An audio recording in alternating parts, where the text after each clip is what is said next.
Good morning, and thank you for taking some of your weekend to spend with us. Debbie's out spending some time with her mother, having a good time there, but Renetta Holt is with me today. Renetta's one of our many talented landscape designers. Thank you for being here today. Oh, as always, it's great fun. Glad to be here. Well, you always bring a fun and interesting program with you, so what's in store today? Well, today we're going to talk about inspiring everybody for spring landscaping and spring planting. Well, that sounds really terrific, but I thought our plan was to discuss lawns, because this is a really important time to be getting your lawn into shape. As it starts warming up, your grass starts growing, and this rain's going to be terrific. We're going to be talking about how to get some weeds under control, do the weed prevention. It's really important things in your landscape. So. Well, true enough, but I think that we also really need to be talking about the wonderful plants that are getting ready to just pop into color so that people can get some color into their landscape. Color's nice, and we spend time on that, but of course it's the lawn that really sets off the garden beds. You know, if your lawn is a wreck, your landscape's a wreck. So I think that what we're really discussing today is going to be more on keeping your lawn looking terrific, keeping the weeds out, keeping it in shape. You know, so please stay with us, because that's always. Let's agree to disagree. Should we compromise? Well, that does work. We've been right. friends a long time, so I guess we can work something out together. You stay on your turf, I'll be on mine. Okay, so I'll be talking about lawns.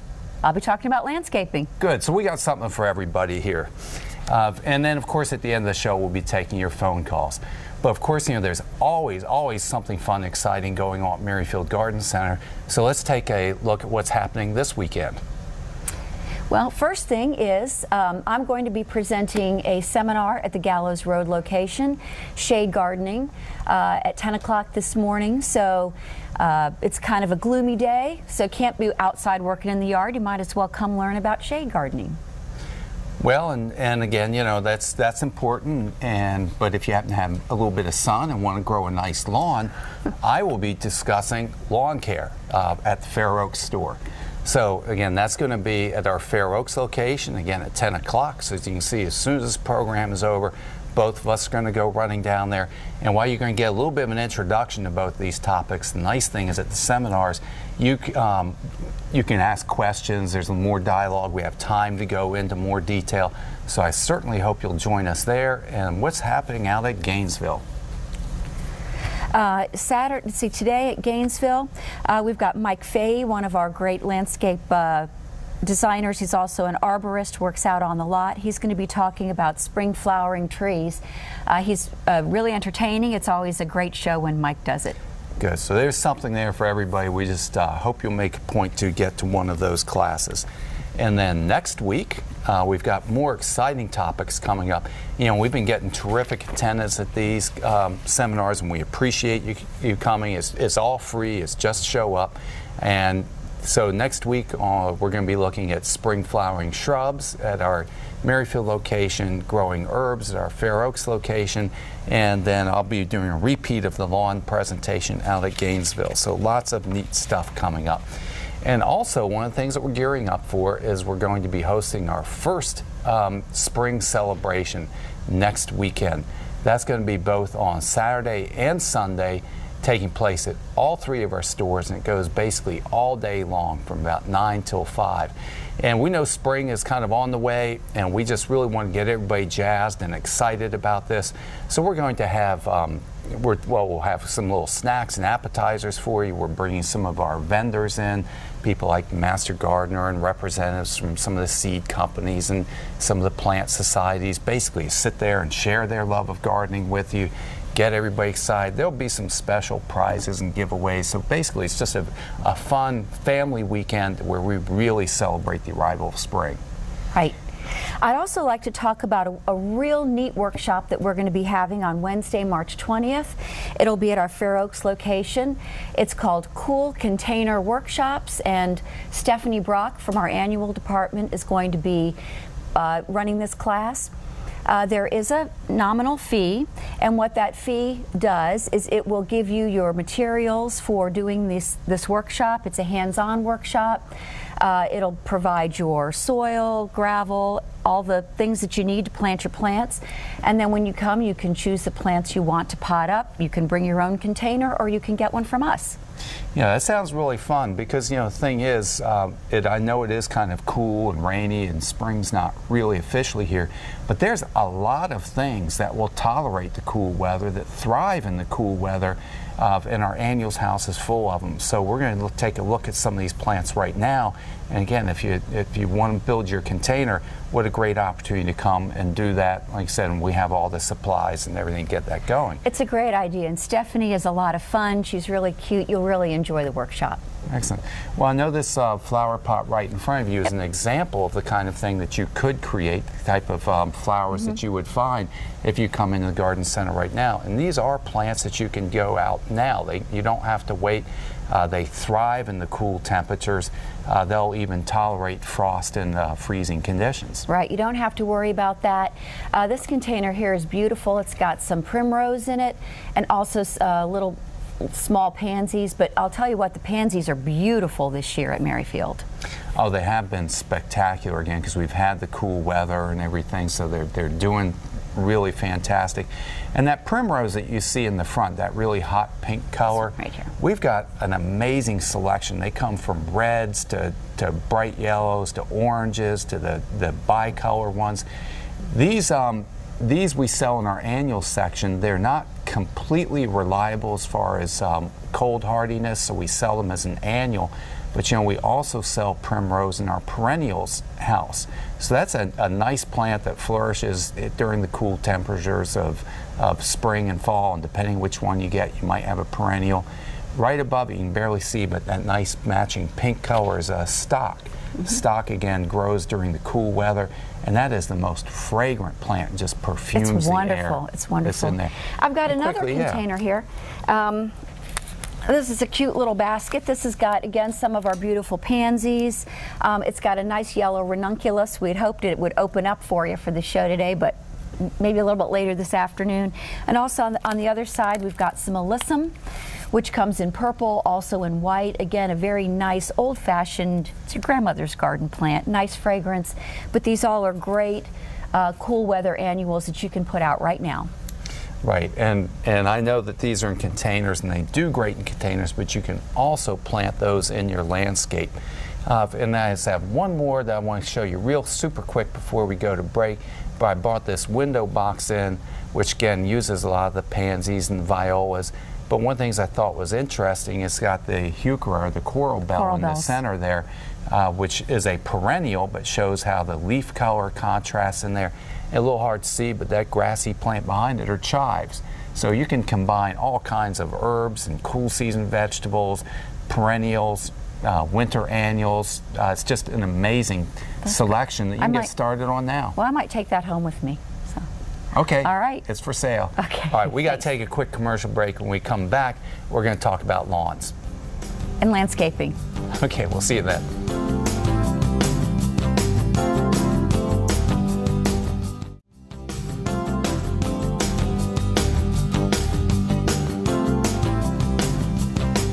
Thank you for joining us on Merrifield's Gardening Advisor this morning.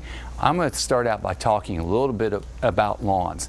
Now, this is an absolutely gorgeous lawn, tall fescue Kentucky bluegrass. This is the type of lawn that most of us grow in this environment. This is a cool season grass, which to me, or to you, what that means is the ideal perfect growing conditions are in that 60 to 75 degree temperature range when it's getting 1 inch of rain per week. So right now, as we're in this cool weather of migrating from late winter going into spring, lawns start greening up, they look lush, they look beautiful. And of course, this picture I took of a lawn is up in Michigan where they have those ideal growing conditions. But of course, one of the things that we face in our region is as the summer approaches later ahead, when the heat kicks in, the dry conditions, when these lawns start to suffer. But we want to optimize their growth and take advantage of the cool weather we have in spring, get them in the best shape we possibly can. Now, sometimes in this area, you'll also find warm season lawns growing. Those are things like Bermuda grass, zoysia grass, which are on sort of the opposite schedule. So this is an example of a hybrid Bermuda grass.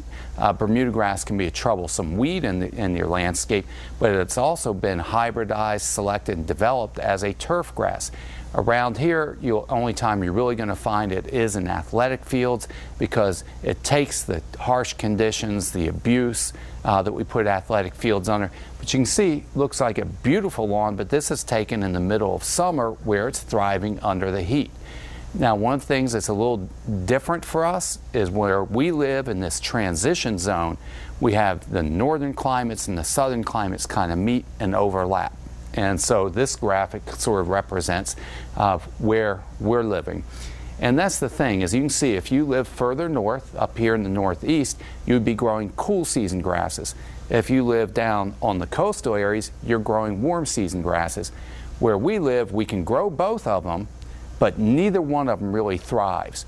The cool season grasses that most of us are growing get stressed out in the heat of summer. The warm season grasses, of course, are dormant for half the year. So it's a challenging area to be growing grass, and I emphasize that so you have a realistic expectation of what to get out of your lawn. Now, the things that we really need to focus on is going to be weed controls, what I'm discussing today. Because I keep saying as spring arrives, guess what? All the weeds start sprouting. And I'm speaking specifically about annual weeds, which means that they go from a seed, so they start as a little seed, germinates, begins to flower, and then after flowering, they go to seed and die. So this is an example of an annual weed, and we're going to be talking about how to get them under control and how to stay ahead of them throughout the rest of the season. So that's what we're looking ahead to in lawns. Let's hear what we're looking ahead to in the garden. Hi there. Now, I have to say, a common discussion among a lot of households is, how much lawn do I have? How much landscaping do I have? At this time of year, when the trucks are rolling into Merrifield, I'm scoping out, what can I plant? What can I put in next? While my husband has his bags of grass seed lined up, ready to go. So, turf is great for some people. Other people prefer plants. So today, we're going to look a little bit about how you can eliminate some of your lawn, if that's what you desire, and make a beautiful, colorful landscape. In our next picture, we look at spring that is really popping here in Virginia. We are very, very fortunate and very blessed to have so much color at this time of year.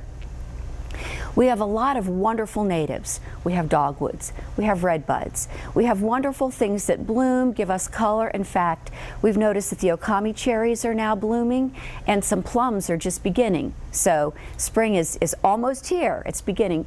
In this picture, you can see the cherries and the dogwoods, also the beautiful wisteria. And you can add color with the Japanese maple that gives you that beautiful red color year-round, and fill in the rest with ground cover and evergreens. And to me, I don't miss the lawn at all. Now, in the next picture, we look at some more. This property probably could sustain lawn. It's beautiful. It looks like there's enough sun. You need at least 3 hours of sun in the day to establish a lawn. But here, the customer's chosen to enhance their landscape with beautiful boulders, some deutzia, and some ground covers that will fill in. They'll cover the ground. And then in the background, the beautiful backdrop of the rhododendron and azaleas just make that color pop. But in some cases, as you see in the next shot, you do have a shady area. I love this picture because it's a beautiful use of turf and a nice transition from the sunnier area where you can grow the lawn to the shadier area. It looks in the background, when you see the dry stream bed here, that there probably is a drainage issue, which they took care of. And now you have the lawn, and then you have the very nice transition to mulch path. It doesn't have to be fancy, but here you have the wonderful understory plants that make you just want to walk through that path and enjoy the wonderful landscape. Well, Renette, one of the things I love about this picture is, I think, as you keep saying, it's an appropriate use of lawns. Yes. I'm going to agree with you, okay? I'm like the lawn guy. Okay. But a lot of times lawns are overused, They're used in places we don't necessarily need to be using them. We don't need to blanket every part of the landscape with turf, but turf serves a very valuable function. It tolerates foot traffic. You know, you can run on it, the kids can play on it. It's fantastic at slowing down the water, actually absorbing pollutants out of there. So I'm going to say it gets kind of a bad rap, but it's actually an environmental hero. But this is great because you can see there's areas where the drainage is occurring, turf is there, but back in the shaded areas, they put the nice shrub border in. So nice design is what I'm going to say here. It is a nice design, and in a lot of cases, people really try to force the turf. Force it to grow in areas where it's just not happy. So I don't know that we need to fight Mother Nature. I think we can all get along. I agree, because even the trees and the shrubs and the turf, they all compete with each other for sun, water, and nutrients. So here, everybody's given the space they need to do their best, just like we're doing here on the show. That's right. We're actually, a lawn guy and the designer cooperating. That's right, a little give and take. Good. Okay, we're going to have to take a commercial break. When we come back, we've got more ideas and examples of what you can do with your lawn. Or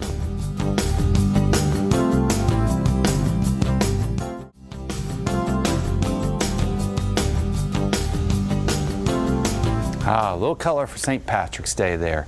Well, I'm talking about weeds today. Weeds, weeds, and weeds is sort of the main focus here, because with your lawns now, the best time to be seeding and fertilizing and doing all that stuff really is in the fall of the year. If you need to do a little catch up, we can do that in the spring. But where I really like to direct the full attention is on the weeds that are in there. Now, the ones that we're looking at here are 3 different examples of annual weeds. These are what we call winter annual weeds. So you may see these already flowering out there in your lawn and garden bed. So you can see things like the bittercress, the chickweed, the dead nettle. These are very common, but when I emphasize winter weeds, it's an annual, which means it goes to seed and then dies, or from seed, flower, and dies all in one season. But this grows during the cool weather. So the weeds that you're seeing here are ones that actually sprouted last year in sort of that September time period, September, October. They grow during the cool weather. They start flowering now, and that's when you become really noticeable of them. And then they'll die off as we go into the summertime. If you're encountering these weeds in your lawn now, you can go out and kill them, but this is what we talk about as a post-emergent weed control. So if we just go forward here. So that's what's happening here. This is Rob Cap. He's out spraying weed killer in his lawn. There's a couple good ones that you can use. Speed Zone is one of our favorites. There's also Weed Beater Ultra, which is the same product, same active ingredients from a different company. Those can be a selective broadleaf weed control. You can go out and spray your lawn, and it will kill those weeds without damaging the turf. But here's a couple things. One is that it needs to be during dry weather. I really like to have at least 12 hours of dry weather, and with rain in the forecast the next several days, you may have to put that off a little bit. And we also need those temperatures to be above 50 degrees. So what you're doing is you're kind of watching the weather forecast, and when you see one of those days coming, which I understand after this front goes through, we're going to get those conditions where it's going to dry up, where you have those temperatures sort of 50 and above, and when you get that, you can go out there and apply the Speed Zone or the Weed Beater Ultra to get rid of these pesky winter annuals that are popping up. Okay, now some other weeds that we want to talk about today. These would be things like the crabgrass and the stilt grass. You're not seeing those in your lawn today because these are examples of summer annual weeds, meaning they have not even started growing. These don't start to germinate until our soil temperatures are staying in the 50s, you know, mid up to 50-degree temperatures. So this typically starts happening as we go into April, May, June, and so on. So that will be coming ahead, and that's what we're always doing with gardening, is looking ahead. Now, what you need to realize with this is with crabgrass as a good example. I'll put these notes up here. In any given year, really only about half of that seed germinates. Each plant's going to produce about 1,000 seeds, and then those seeds sit there in the soil for over 5 years. So once that seed is there, it's in the soil, it's just waiting for an opportunity to sprout and grow. The same with the Japanese stilt grass, which is very similar, but it grows more in shady areas. So my point is the seed is there, it's sitting in the ground. All it's waiting for is when those soil temperatures start to warm up. When that starts to warm up, those weeds start to move in. But when I come back, we'll talk about how you can get ahead of this and prevent these from occurring. But now I have to give a turn to Renetta to talk about some pretty things. Out of the way. My turn. If you have a sunny area that you could grow lawn in, but you know, I have to say that a lot of my customers are actually starting to move away from the lawns a little bit and wanting to put in more gardens. And so here's a great application if you have a sunny area. You've got beautiful perennials, you can create a country garden effect. Now with this, people ask me all the time, I want perennials because they're low maintenance. Well, true enough, they do come up every year on their own. You don't have to replant them, but there is an element of maintenance involved. When to deadhead, when to divide, when to transplant. So this is something that requires maintenance as well, just like a lawn. But after all, gardening is a labor of love. You just have to choose where you want to put that labor. Some people prefer to be in the lawn, some people prefer to be in the garden. So choose whichever you want, and we can certainly help you at Merrifield with any of the applications that you want to do. Now sometimes, as you see in the next picture, you've got an area that is just not appropriate for lawn. Here you have a slope. Slopes are very difficult to maintain, they're slippery, they're difficult to navigate, and in this situation, seeing the dry stream bed makes me feel like there's also a drainage issue in this area, which also makes it a little bit more difficult to establish lawn. So here you have a beautiful landscape solution to what could be a problem area. You have a dry stream bed to handle the water, and you have this beautiful fieldstone natural path that takes you down safely through your garden. Again, in the next picture, we see another slope, and I have to tell you, 2012 for me was the year of the slope. I did a lot of designs for areas like this where people finally just said, I cannot deal with this any longer, I need something else. So what's great is you can use this as a landscape opportunity. Take a look at this picture. You've got sunny areas and you have shady areas. You have a dry stream bed in there, you've got beautiful boulders, you've got ground cover. You can incorporate a lot of landscape features into your yard if you have a slope. So I encourage my customers to look at these slopey areas as an opportunity instead of an obstacle, because you really can make them very attractive. Now in the next picture, we're also looking at a beautiful natural stone pathway from a patio up into a sunnier area, lawn and garden. When I look at this, the thought in my mind, I feel like this is the enchanted forest. I don't know what it is about me, but I love rocks. I love boulders. I just can't get enough of them in the landscape. And remember this, you don't have to water them, you don't have to mow them, you don't have to fertilize them, and they're beautiful. So in this situation, you have a beautiful transition from your patio up to your lawn. I really feel like I want to sit there, I want to take my book, my glass of lemonade, and enjoy. Now, let's say you have a lot of foot traffic or an area where you entertain. In the next picture, you'll see a nice combination of all the elements.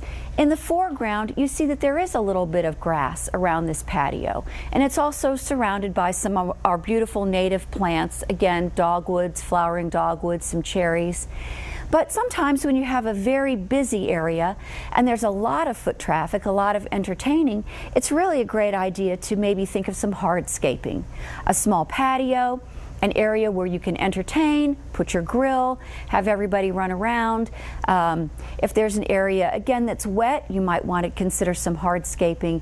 And this is a good way, again, to take all the elements of landscaping, the grass, the native trees, the beautiful borrowed forest, the borrowed view that we have in the background, and put them all together in a beautiful landscape. So I think that David and I will go ahead and continue to agree to disagree. We've been friends for a long time. That seems to be a good method for us. And when we come back, David's got more to talk about. I think more weeds, right? Oh, that's the topic. I don't know why you're wasting our time talking about all these trees and shrubs. If you have a patio, you don't have weeds. Ah, that's good. Good idea. We got more for you when we come back.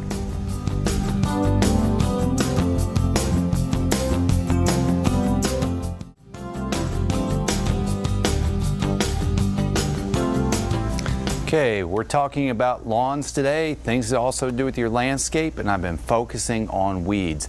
So where I left off, we talked a little bit about crabgrass and stiltgrass, which are summer annual weeds. The goosegrass, which is another example of a summer annual. These are all weeds that you do not have in your lawn now, but in the months ahead, you're going to see them start showing up. The purslane and spurge that we're looking at here in our next picture are also examples of summer weeds. So these are things, if we move forward to the next picture, the spotted spurge, the purslane, you may recognize these from last summer because when it gets hot, when it gets dry, your lawn gets stressed, these are the kind of things that start to move in. And what I want to emphasize as far as weed control and the things we can do to prevent this from occurring, the singular, best, most important, most effective thing you can do is keep your lawn thick, dense, and healthy. And when that lawn competes against the weeds, when it shades the soil, it will crowd out most weeds. But the fact of the matter is, like I said, we've got cool season grasses, we have hot, dry summers, it gets stressed, some of the weeds start to show up. So what I'm emphasizing is it's really important. I think it's important for pretty much everybody to be thinking about putting down a weed preventer somewhere between about now and April 15 is kind of your window of opportunity. You can put a weed preventer down even when it's raining. It needs to be watered in, so as we're going into the next several days where they're calling for showers and rainfall would be perfect timing to do this. The weed killers I'd mentioned need to be done during dry weather, but the weed preventers can go down while it's wet. Now there's several good ones out there, but this preen is one of the best options that you have available.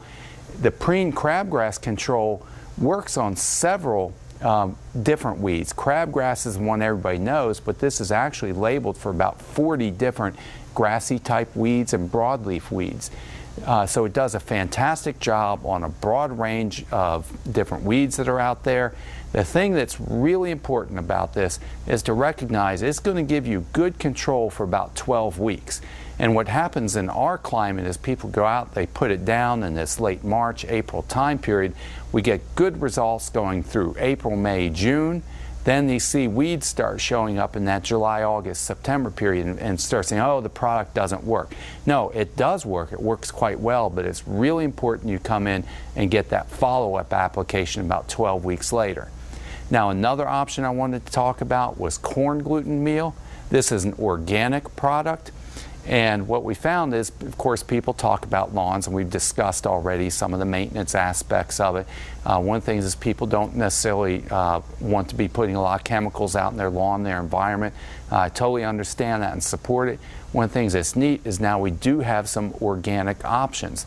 And corn gluten meal is exactly what I'm talking about. Corn gluten doubles. It's both a natural fertilizer and the natural weed preventer. So when you put that down, it can both prevent weeds and green up your lawn at the same time.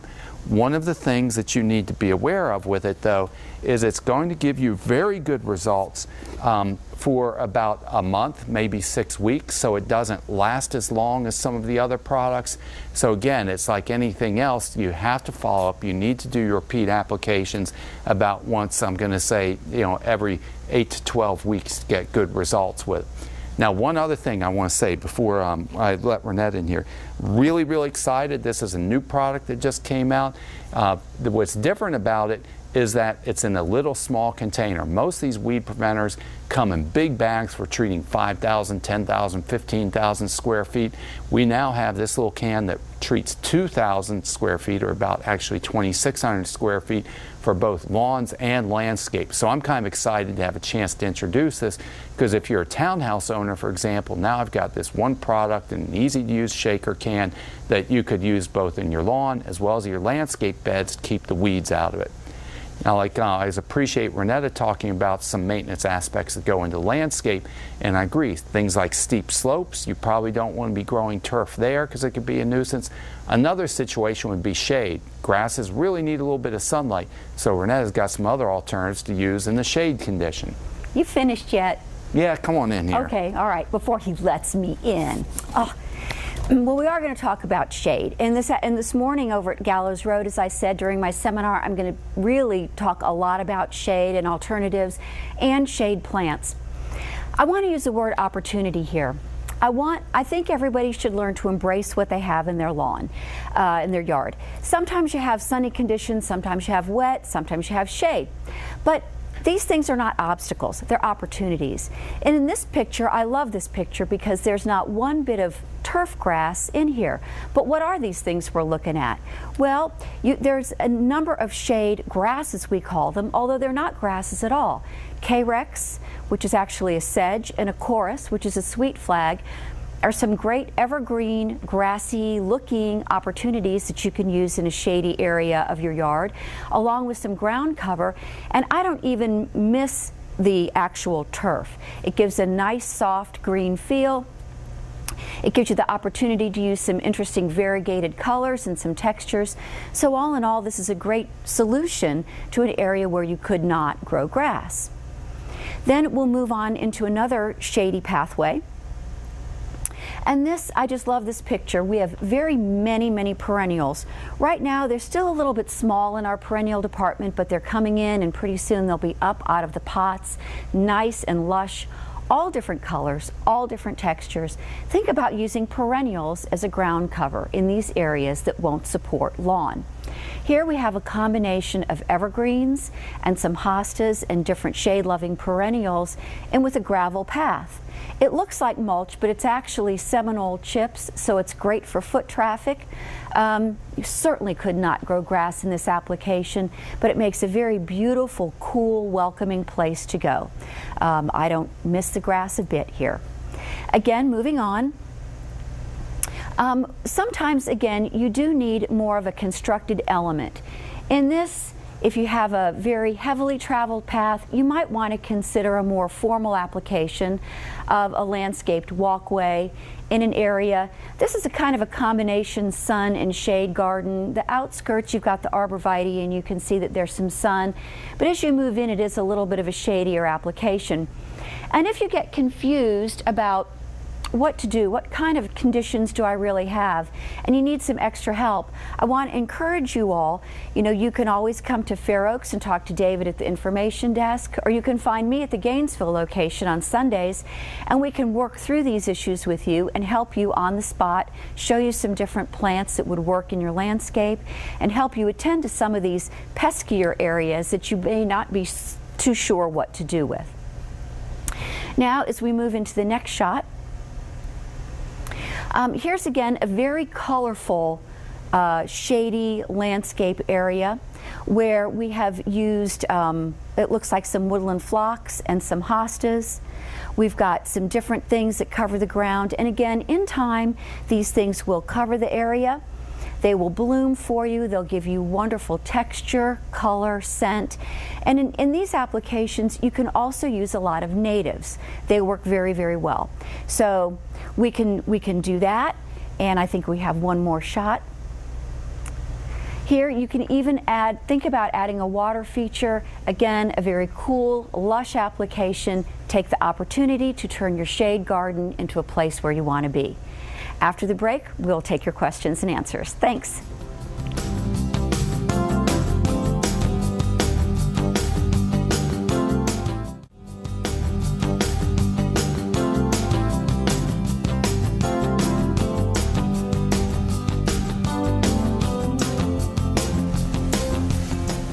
Good morning, everybody, and welcome back to Merrifield's Gardening Advisor. This is my favorite part of the show, where we get to hear from our viewers. So please give us a call. We'd love to hear from you with any of your gardening questions. Phone number there is 703-387-1046. And let's see, we already have our first caller for the morning. Brenda, how are you doing today? Good morning. Good morning. I'm fine. How are both of you? We're doing fantastic. Thanks for joining us. Great. I watch your program all the time and always have questions. My question today concerns, I have an area in my backyard where I grow butterfly bushes, and over the past couple of years it's being consumed by ivy. And I want to know, even though around this time of the year I cut back my butterfly bushes, will the ivy choke out my butterfly bushes, or what should I do about this ivy? It's pretty. I'd like to keep it, but I don't want it to mess with my butterfly bushes. Any ideas? I do. That's a good question, Brenda. In cases like yours, yes, the ivy will choke anything out in its path, but even though I do not typically plant ivy, in a lot of cases it does serve a purpose. It covers the ground, it helps erosion, things like that. So my suggestion to you would be to keep the ivy cut back and cut off of your butterfly bushes. Go ahead and trim your butterfly bushes as normal, but you're just going to have to keep an eye on the ivy. Keep it cut back away from the actual shrub. And if you can, maybe try to remove some of the ivy from the base of your butterfly bush so that you have a little bit of like a little zone there. Unfortunately, this is something you probably will have to keep up with, and you can't let the ivy completely consume the butterfly bushes, but you can, keep it at bay and just try to keep it off as best you can. Great. Okay. I have one other quick question. This time of year, I'm working on my house plants, and I'm putting them in graduated size pots. Is it better to move plants from one pot to another when the soil is wet or when the soil is dry in your pot? Well, I think that might be a David question. Okay. Well, I'm going to say we sort of split the difference. It doesn't really want to be wet or dry. This answer is sort of moist. I always use this analogy. Damp, sort of like a moist sponge, is sort of ideal, because if it's dry, some of these potting mixes, they're so dusty that they're kind of messy to work with, and then also it's difficult to get it wet once it's in the pot. At the same time, if it's soaking wet, it's a sloppy mess, and you can actually get it overly compact. So what you want is that moist condition where it's just sort of almost like a damp sponge, not as dry as dust. And that would be sort of the perfect thing to use. Okay, with that, well, my question was really the plant that I'm putting into another pot. The best way to get that plant out of the old pot. Yeah, basically, I just flip it over, and sometimes you even have to be a little brutal and smack it on the bottom to get it out of there. I've even had some pots that are so bad that I ended up having to break the pot to get it off or cut through it. So, I mean, you can try to sort of smack the sides and the bottom and tug on it a little bit, but if it's really wedged in there, sometimes you have to go as far as, breaking the pot or cutting through it or something like that. Thank you so much. I look forward to your program every week. Okay, well, thank you for watching. Okay, bye-bye. Bye-bye. Well, good morning, and now we have Mike calling from Alexandria. How are you doing? Good morning, David and Renata. Quick question. We're having a small addition built, sunroom, and for the footer dirt, they've taken it, and part of it was keep it on site, and they put it in the side yard. And my primary question is, how can I mix some stuff in there, because it's probably low-quality soil, more so than with a little bit of clay maybe in it. What can I mix in with it to rehabilitate it, and then maybe some ideas for either some grasses and or some landscaping ideas. It's in a side yard that's kind of near an ivy and some old-growth oak, so it's a filtered, shaded area. I'm just trying to get your thoughts on that. Well, in that type of kind of construction debris, the thing that you might need to do first is to try to rake it out to the point where you can get some of the bigger chunks of clay and some of the, I'm sure there's some rocks and, oh my goodness, the stuff that we've dug up on the jobs. I've dug up bricks and parts of fixtures and everything else, so heaven knows what's in there. But the best thing to do is to try to clean it out the best you can, rake it out into smaller particles, and then probably one of the best things that you can introduce in there would be leaf grow, which is a composted leaf material, which is going to add some organic material back into that soil. If it's a shady area, you can pretty much plant any kind of shade plant in there. Shady, again, I don't know that I would attempt to put grass there. How many hours of sun do you have there? It's probably in the 3 to 4 hour range, and it's some kind of reclaimed land that we pushed the ivy back away. So it does have some grasses growing in the area now. It's on a gentle slope down along the Parkway in the Mount Vernon area. Okay. Well, you might try some grass if you wanted to, but in reality, if you didn't want to struggle with it, I would say to try to use some shade-loving shrubs and perennials. There are quite a few tough cookies out there that can help you hold that slope and to beautify that area, but the best thing to introduce and to add would be the leaf grow. Okay, great. Thank you. Thank you. Good luck. Bye. Thanks. Well, it sounds like you should be at Renetta's seminar this morning, you know, on the shade gardening. That's right. So again, that's going to be at 10 o'clock at our Merrifield store. So I would invite you to come down there and get a bunch of ideas and more detailed answer. Now we're going to have to take a quick break right now, but I hope you'll stay with us because we have more of your phone calls as soon as we get back.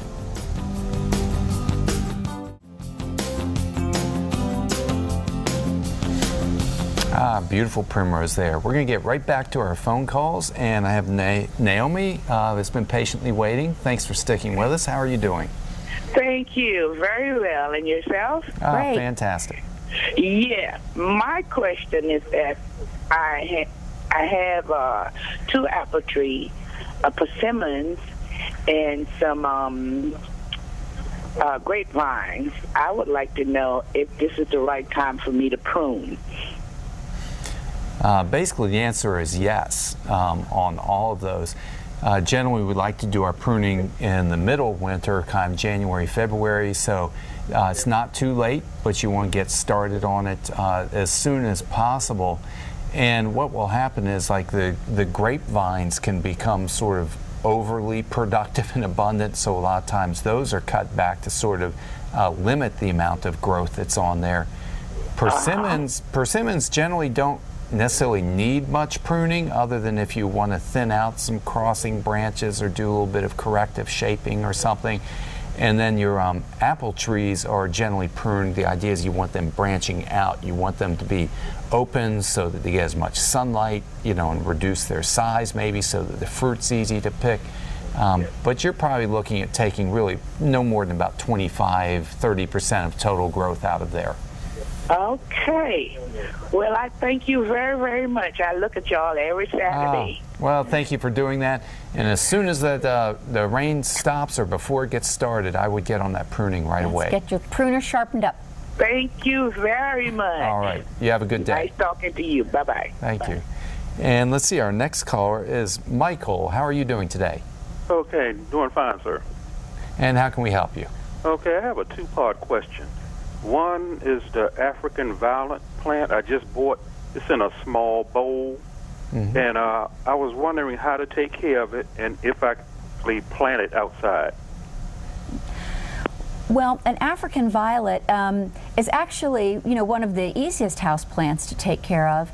And at Merrifield, we have some nice pots that are actually African violet pots that help you with the watering, that will actually, when you keep it inside, wick the water up and keep that soil moist and keep the violet happy. In answer to can that be planted outside, no, not in this area. An African violet is more of a tropical plant. It'll do much better indoors. It will not do well outside here in our area. It won't make it. Oh, okay, so it'd be better if I transfer it to a bigger pot? Yes, transfer it to a bigger pot. Because it's a very small pot, yeah. Yes, you can transfer it to a bigger pot, but it does have to stay indoors. Okay, thank you. All right, thank you. Okay, the other part of the question was the grass. Your co-worker there was explaining about the crabgrass and growing grass, and I missed certain parts of it. Okay. Well, what I'm really trying to emphasize is that right now, somewhere between about March 15 and April 15, it's very important, I think, to get a weed preventer down so that you don't encounter problems with crabgrass. So generally, we're recommending about 2 applications, making 1 application now, somewhere between about March 15 and April 15, and a second application right around the June, late June time period, early July. Okay, and that's concerning the crabgrass itself. That's crabgrass and also these other summer annuals, crabgrass, lespedeza, spurge, goosegrass. Yeah, basically you need to take action on that now so that you don't have those problems showing up this summer. Okay, you said between March and April, make an application, yeah, right? March 15 and April 15 is the window for your spring application. And then sort of that late June, early July time period, maybe for a summer application. Okay. Because none of these products last through the whole year. Okay, and then the other, the other part is concerning the grass itself. I've been trying to grow grass in a certain area. I've been having issues with it not coming up, and I haven't seeded it and, you know, put fertilizer down and everything else along with some dark soil, but it's still not coming up. Well, your best time to be seeding is going to be in September or October. Putting it in the spring is difficult or challenging because by June it could be 100 degrees. So I'd much rather do that in late summer. If it's a small area, I would suggest that you consider just patching it up with some sod. And you could do that, again, the sooner you get that done, the better. But I would not do the weed control if you're doing seeding or sodding in that area. So I would say put a little sod down in there, give it a few weeks to get established before you put any kind of weed control on it. Right. Okay. Thank you very much. Thank you. Let's see, I'm going to try to sneak one more phone call in here. Chris, we have less than a minute, so let's see if we can make it quick. Hey guys, love your show. My question is about periwinkle. I have it in my shade garden, and it has just gone crazy. It just gets all over everything and starts going up other plants, and I have to pull it up and toss it to the side, throw it out. What do you have any suggestions about this periwinkle? Well, the suggestion with the periwinkle is pretty much the same as we gave Brenda with her ivy, which is to try to keep it away from your other plants, cut it back from the other plants to keep it at bay. But when you finally had enough and you want to get rid of it completely, you can try applying what you would use to kill poison ivy, and that would probably do the trick for you. Okay, well, thank you for the call. That's all the time we have this week. Join us next week. Peggy will be here to talk about growing herbs and vegetables. That'll be great. And come see Renette and I at the seminars. See you later.